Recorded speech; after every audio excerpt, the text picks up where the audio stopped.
오늘 이 시간에는 우리 최초의 문서 예언자라고 불리우는 그 아모스에 대해서 우리가 함께 생각해 보고, 그 아모스를 하나님께서 왜 북이스라엘의 선지자로 부르셨는지 우리가 한번 생각해 보려고 합니다. 그 가운데에서 우리도 아모스와 같이 그 부르심에 기꺼이 순종하고 반응할 수 있는 오늘 우리 모두가 되기를 간절히 바랍니다.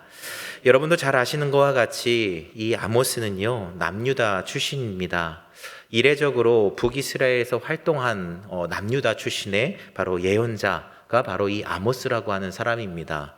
그가 북이스라엘에서 활동했었던 시기를 대략적으로 주전 760년에서 750년경으로 추정을 하는데요. 북이스라엘이 아수르에 의해서 멸망당했었던 것이 주전 722년이지 않습니까? 그러니까 이 아모스가 활동했었던 시기가 아수르에 의해서 북이스라엘이 멸망당하기 약 한 30년 전에 활동했었던 예언자다라고 하는 것을 염두에 두시고 말씀을 보시면 좋을 것 같습니다. 먼저 그러면 아모스가 활동했었던 그 북이스라엘의 상황에 대해서 우리가 한번 먼저 검토해 보려고 합니다. 당시 북이스라엘은요, 끊임없이 공격하고 압박하고 있었던 그 아람이 아수르에 의해서 잠잠해진 상태였고요. 그리고 또 아수르 또한 자신의 나라의 내부적인 상황으로 인하여서 북이스라엘을 신경 쓸 수 있는 그런 상황과 여건이 도저히 되지 않았던 시기이기도 합니다. 그래서 이때를 틈타서 북이스라엘의 왕이었었던 여로보암 왕 2세는 41년간 북이스라엘을 통치하면서 또 남유다와 아주 좋은 관계를 유지했고, 그 결과 바로 남유다의 영토였었던 하맛이라고 하는 땅을 북이스라엘 땅으로 다시 편입시키게 되어지면서 북이스라엘 역사상 가장 큰 영토를 확장하고 있었던 시기가 바로 이 아모스가 활동하기 직전에 북이스라엘의 상황이었다라는 겁니다. 그로 인해서 그런 영토가 넓어진 북이스라엘은 자연스럽게 기득권층의 그 경제적인 풍요와 또 정치적인 안정으로, 그리고 또 왕성한 종교적인 행위까지 이렇게 맞물려지게 되어지면서 그야말로 북이스라엘은 역사상 가장 풍요로운 황금 시대를 보내게 되어지는 것이죠. 하지만 그 이면 안에는요, 가난한 자들에 대한 아주 심각한 억압과 착취가 자리 잡고 있었던 시기이기도 합니다. 당시 경제적인 부는 일부 어떤 모든 백성에게 돌아갔었던 것이 아니라 일부 상류층에게만 편중되어져 있었고요. 대다수의 북이스라엘 백성들은 그런 지도층의 부정부패로 인해서 오히려 심각한 고통 속에 있었던 것이 바로 이 북이스라엘 백성들의 상황이었습니다. 지도자들은 가난한 이들의 땅을 탐하고 또 매입했으며, 또 군사라고 하는 목적으로 비싼 세금을 걷어들였고, 땅을 빼앗긴 그런 사람들은 억울함을 호소했지만 그 사법제도의 모든 붕괴로 인하여서 가난하고 힘없는 백성들은 소작농으로 전락하고 말았고, 또한 종교 지도자들은 또 타락하여져서 거짓된 제사들이 넘쳐났고, 또 종교 세력과 정치 세력의 결탁으로 북이스라엘의 정의와 공의는 모두 다 말라버린, 모두 다 무너져고 파괴되어 버린 그런 심각한 영적 상태였다라는 겁니다. 그리고 이때 바로 하나님께서 북이스라엘의 예언자로 보내신 것이 남유다 드고아의 출신인 바로 아모스를 그 땅의 예언자로 보내셨다라는 것을 배경으로 여러분들이 생각하시면 좋을 것 같습니다. 자, 그렇다면 아모스는 어떤 사람이었을까? 오늘 아모스서 1장 1절을 보면 아모스에 대해서 이렇게 얘기합니다. 함께 읽어볼까요? 드고아 목자 중 아모스가 이스라엘에 대하여 이상으로 받은 말씀이라, 이렇게 말하고 있습니다. 아모스는 누구래요? 베들레헴에서 약 남쪽으로 16km 정도 떨어져 있는 바로 남유다 드고아 지방의 어떤 사람이요? 목자였다라고 말하고 있습니다. 또한 이 목자에 대해서 조금 더 확대되어져서 이야기하고 있는 것이 아모스서 7장 14절인데요. 우리 함께 읽어볼까요? 시작. 아모스가 아마샤에게 대답하여 이르되 나는 선지자가 아니며 선지자의 아들도 아니라 나는 목자요 뽕나무를 재배하는 자로서 라고 말하고 있습니다. 뭐라고요? 오늘 아모스가 이 아마샤라고 하는 제사장에게 자신을 소개할 때 나는 목자요, 또 뭐라고요? 나는 뽕나무를 재배하는 자다라고 자신을 직접 소개하고 있다라는 겁니다. 그래서 많은 학자들은 자신을 목자이면서 또 동시에 뽕나무를 재배하고 있는 그런 직업을 가진 자다라고 소개하고 있는 예언자 아모스에 대해서 굉장히 신기해하면서 그에 대한 많은 연구가 이루어지게 됩니다. 그중 많은 논쟁 중에 하나가 아모스가 스스로를 뭐라고 얘기했어요? 목자다라고 얘기하고 있는데, 그렇다면 과연 그는 어떤 계층의 목자였을까 하는 부분이 이 학자들에게는 굉장한 이슈거리였던 것 같아요. 과거 목자라고 하는 직업은 여러분도 잘 아시지만 당시 하층민들이 주로 하던 일이 바로 이 목자라고 하는 직업이었습니다. 그것은 예수님 시대 때에도 별반 다르지 않아요. 예수님의 시대 때에도 그 목자라고 하는 직업은 큰 인식이 바뀌지 않았고, 그래서 많은 어려운 사람들이, 배우지 못한 사람들이 갖는 직업이 바로 이 목자라고 하는 직업이었습니다. 그래서 학자들은 아모스의 사회적인 신분이 아마도 이 남유다에서 아주 낮은 하층민이었을 것이다 라고 하는 의견들을 냈다라는 것이죠. 하지만 이후에 학자들은 아모스에 대해서 그가 단순히 양을 돌보는 목자, 그런 하층민이 아니라 굉장히 많은 부를 소유하고 있었던 상류층의 사람이라고 하는 새로운 견해를 또 내게 되어집니다. 그 이유에 대해서 생각해 보면 원래 이제 한글말 성경에서는 목자라고 동시에 똑같이 표현을 하고 있는데요. 히브리어 원어를 보았을 때 이 아모스를 표현하고 있는 목자라고 하는 단어가 우리가 일반적으로 생각하고 있는 양을 몇 마리 돌보는 그런 목자에 사용되어지는 가난한 목자라고 하는 단어가 아니라 아주 많은 양의 가축을 소유하고 있는 바로 목장주에게나 사용되어지는 목자라고 하는 단어가 이 아모스를 표현할 때 사용되어지고 있다라고 하는 점에 빗대어서 학자들은 아모스가 일반적인 하층민 그런 목자가 아니라 상류층의 많은 부를 가지고 있는, 많은 가축들을 소유하고 있는 상류층의 사람일 것이다 라고 하는 해석을 또한 새롭게 제시하게 되어집니다. 또한 학자들이 그런 이 아모스가 상류층의 사람이라고 하는 것에 또 근거로 들었던 것은 바로 아모스서를 여러분이 많이 읽어보셨겠지만 그 읽어보시다 보면 정말 하층민들이 가질 수 없는 세계 정세에 대한 그런 시야들, 그런 지식들이 그 아모스에게서 많이 뿜어져 나온다라고 하는 것을 알 수 있습니다. 그래서 과거 많은 학자들은 이 아모스를 보면서 그가 목장을 소유하고 있었던 부유층인과 동시에 또 세계 정세를 꿰뚫을 수 있을 만큼의 많은 양의 해박한 지식을 갖고 있었던 지식인이었을 것이다 라고 학자들은 해석하고 있었다라는 것이죠. 자, 그런데요. 하지만 최근 그 아모스에 대한 새로운 학자들의 견해가 과거와 또 달라졌습니다. 아모스가 상류층의 목자가 아닐 것이라고 하는 쪽으로, 더 많은 쪽으로 학자들이 다시 기울기 시작했다라는 거예요.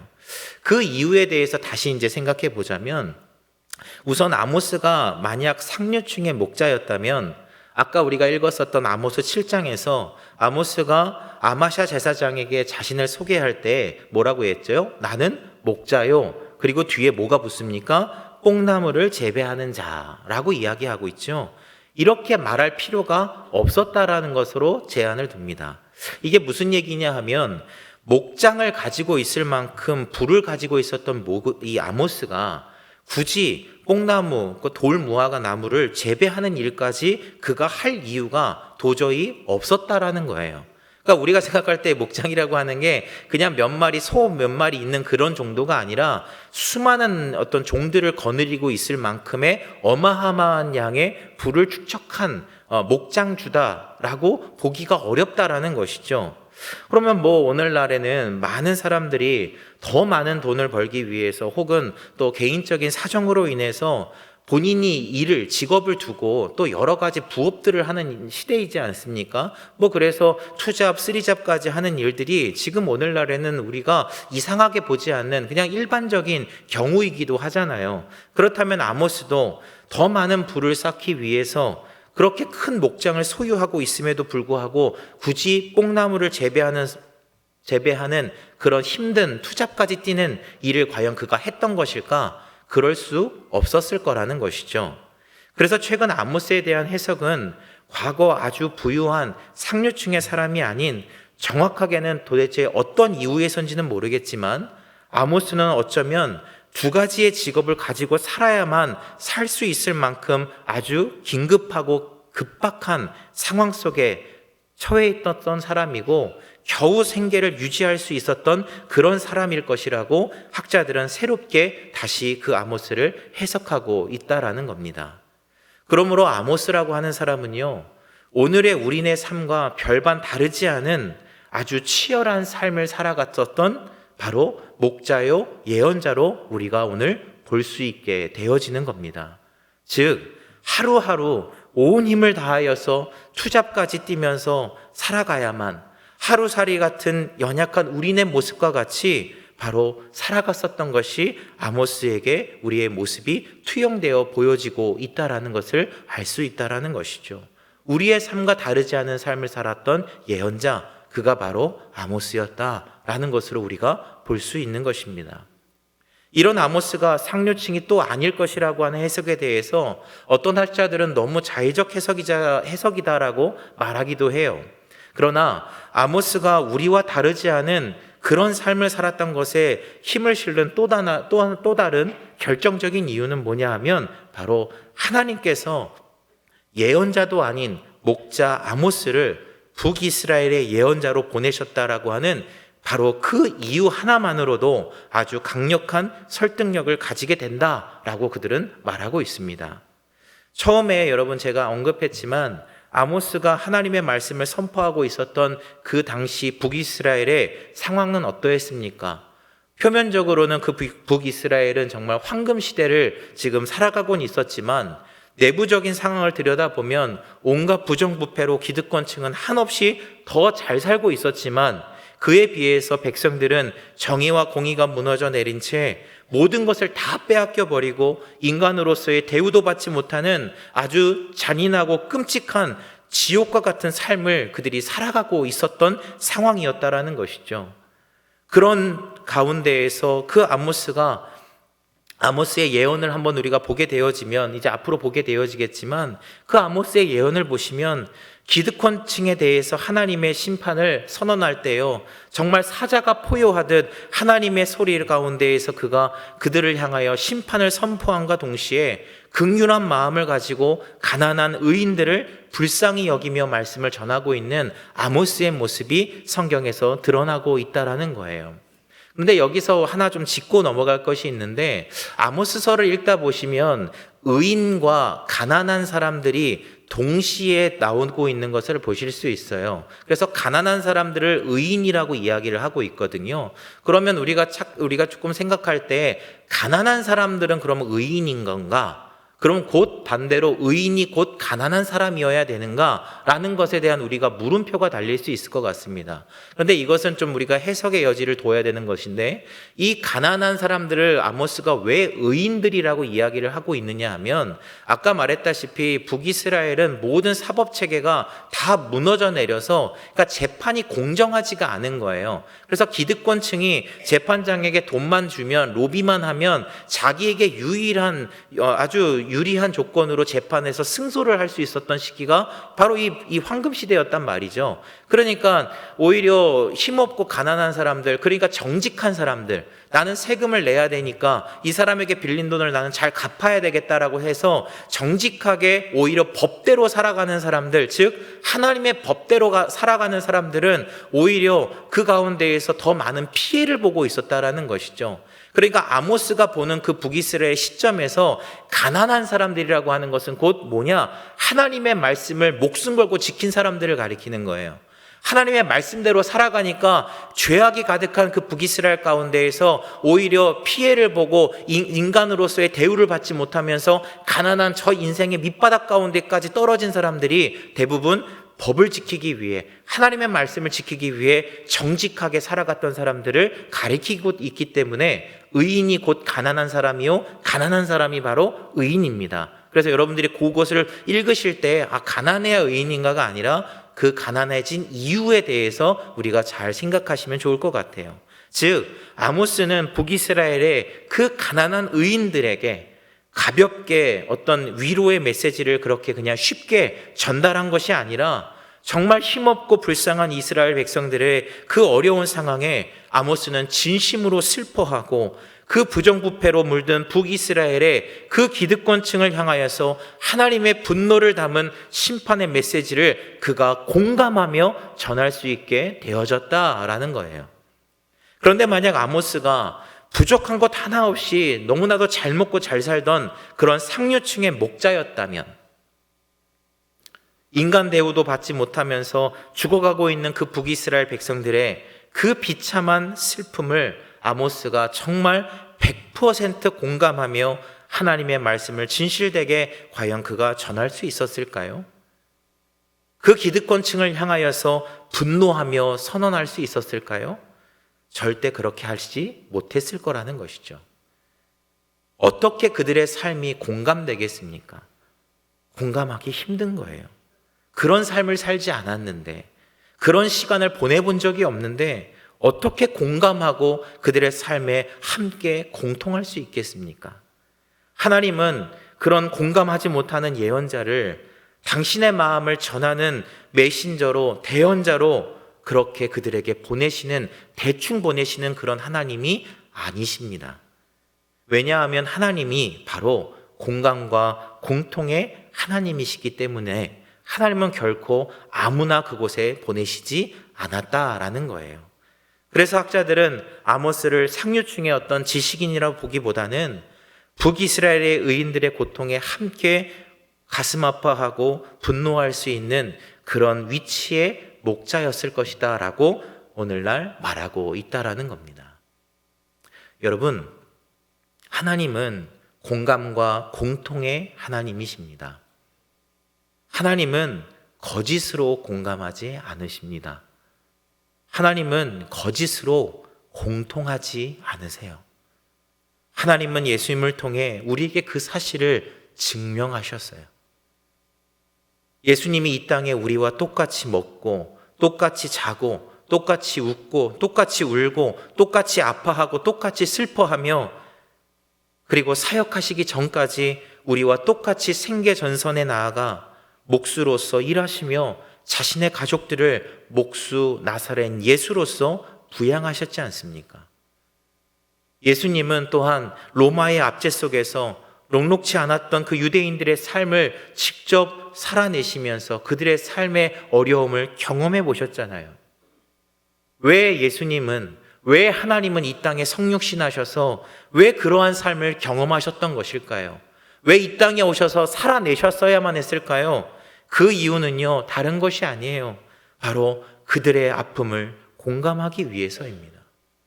오늘을 살아가고 있는 우리의 아픔을 직접 공감하시기 위해서, 함께 아파하기 위해서, 그게 아파한다라는 게 공통하는 거예요. 여러분, 공감이라고 하는 건 한 차원 더 높은 것이 공통인데요. 공감이라고 하는 건 그래, 아프지, 힘들지, 아이고, 어떡해 라고 공감한다라고 얘기하는데, 공통한다는 것은요, 같이 매맞는 거예요. 같이 아파하고 내가 같이 너와 그렇게 피 흘렸어 라고 얘기하는 게 공통하셨다라는 것이거든요. 예수님은요, 바로 이 땅에 우리와 공통하시기 위해 삶의 녹록지 않은 그 인생의 그 어려움 속에 살아가고 있는, 이 땅에 살아가고 있는 내 백성들의 그 아픔을 공통하시기 위해 이 땅에 내려오신 겁니다. 그래서 그분의 말씀이 그들에게 위로가 되는 거예요. 그 하나님의 말씀이 오늘 우리에게 위로가 되고 우리에게 힘이 되는 겁니다. 그래서 그분의 말씀이, 그분의 사랑이 우리를 다시 살게 하는 것을 여러분 믿으시길 바랍니다. 그래서 하나님은요, 아무리 힘을 다한다 한들 현실의 벽 앞에서 빠져나오지 못하고 비참한 인생 속에서 살아가고 있는 바로 그 가난한 북이스라엘의 의인들에게, 오늘을 살아가고 있는 우리 의인들에게 공감의 목자 아모스를 이 땅에 보내셨다라는 것, 예수 그리스도가 이 땅에 오셨다라는 것을 여러분 믿으시기를 바랍니다. 즉, 하나님은 아모스를 북이스라엘의 의인들에게 보내심으로써 이렇게 말씀하고 계시는 거예요.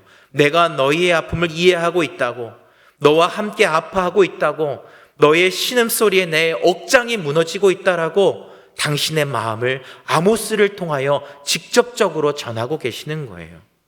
그래서 오늘 우리와 북이스라엘의 백성들에게 아모스의 그 선포는, 그 말씀은 거짓으로 들리는 공허한 메아리가 아니라 하나님의 마음의 소리로 그들과 우리에게 사무치게 우리에게 들려오게 되어지는 것입니다. 사랑하는 여러분, 그리고 이제 하나님은 오늘 이 땅에서 살아가고 있는 우리에게 아모스에게 하신 것처럼 오늘 우리에게 이렇게 요청하고 계시는 거예요. 오늘날 너희가 겪고 있는 혹은 겪은 수많은 현실의 아픔과 상실의 늪에서 도움만을 기다리고 있는 그런 이들에게 내 마음을 가지고 너도 달려갈 수 있겠니? 너희가 겪고 있는 혹은 겪은 그 투잡을 뛰지 않으면, 쓰리잡을 뛰지 않으면 안 되는 그 위기 속에서 벼랑 끝의 삶을 살아가고 있는 그들에게 내 눈물을 가지고 너희들이 아모스처럼 달려갈 수 있겠니? 라고 오늘 하나님은 우리에게 말씀하고 계시는 거예요. 왜요? 왜 우리에게 이런 말씀을 하시나요? 여러분, 그 이유는 아주 간단합니다. 우리가 그들의 아픔을 누구보다 잘 이해할 수 있으니까.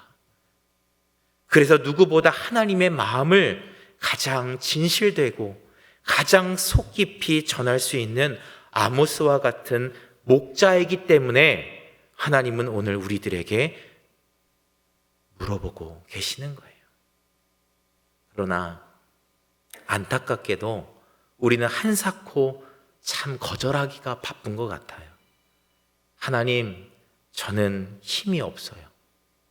하나님, 저는 능력이 없어요. 하나님, 저는요 돈도 없고요. 하루하루 먹고 사는 것이 걱정투성이인 제가 어떻게 이 일들을 감당할 수 있습니까? 어떻게 내가 그 사역을 감당할 수 있습니까? 어떻게 내가 그 사람들에게 나아가 그들을 위로할 수 있겠습니까? 라고 우리는 늘 하나님의 부르심에 거절하기 바쁠 때가 너무 많다라는 거예요. 그런데요, 아모스 7장 14절부터 15절을 보면 아모스는 우리에게 이렇게 말하고 싶은 것 같습니다. 새 번역으로 아모스가 아마샤에게 얘기하고 있는 내용을 다시 제가 천천히 읽어드릴게요. 나는 예언자도 아니고 예언자의 제자도 아니고 나는 집짐승을 먹이며 돌 무화과를 가꾸는 사람이요. 그러나 주님께서 나를 양떼를 몰던 곳에서 붙잡아 내셔서 주님의 백성 이스라엘에게로 가서 예언하라고 명하셨소. 아멘. 즉 아모스는요 우리에게 이렇게 말하고 있는 거예요. 여러분, 저는요 북이스라엘 사람도 아니지만 하나님이 부르셨어요. 하나님의 말씀을 감히 대언할 선지자의 혈통도 아니지만 하나님이 저를 부르셨어요. 투잡을 뛰지 않으면 안 되는 위기 속에 있는 저이지만 하나님이 저를 부르셨어요. 가진 것도 없고 하는 것도 없는 부족한 저이지만 하나님이 오늘 저를 부르셨어요. 그래서 저는요 북이스라엘 사람은 아니지만 오늘 출신의 벽을 넘어 하나님의 부르심에 달려갔어요. 그래서 저는 선지자의 혈통은커녕 하루하루가 위기인 가난하고 부족한 목자이지만 내 현실의 벽을 넘어 하나님의 부르심에 내가 달려갔어요. 내일의 두려움 때문에 도전하지 못하던 나였지만 하나님이 부르셨기 때문에 저는 그 불확실한 미래의 벽을 넘어 하나님의 부르심에 저는 달려갔어요. 그런데 저와 같은 처지에 있는 여러분은, 저와 같이 일을 2개, 3개 하지 않으면 안 되는 그런 처지에 있는 여러분은 왜 하나님의 부르심에 주저하며 달려가고 있지 않습니까? 하나님이 여러분이 꼭 필요하시다는데 왜 우리는 망설이고 있습니까? 라고 아모스는 오늘 우리들에게 말하고 있는 거예요. 우리는 큰 착각을 하고 있습니다. 하나님의 부르심에는 특별한 자격을 지녀야만 한다고, 특별한 훈련을 받아야만 한다고, 특별한 감투를 써야만 한다고, 형편이 돼야 하나님의 일을 감당할 수 있다라고 하는 착각 속에 우리는 살아가고 있어요. 그런데요, 여러분, 아닙니다.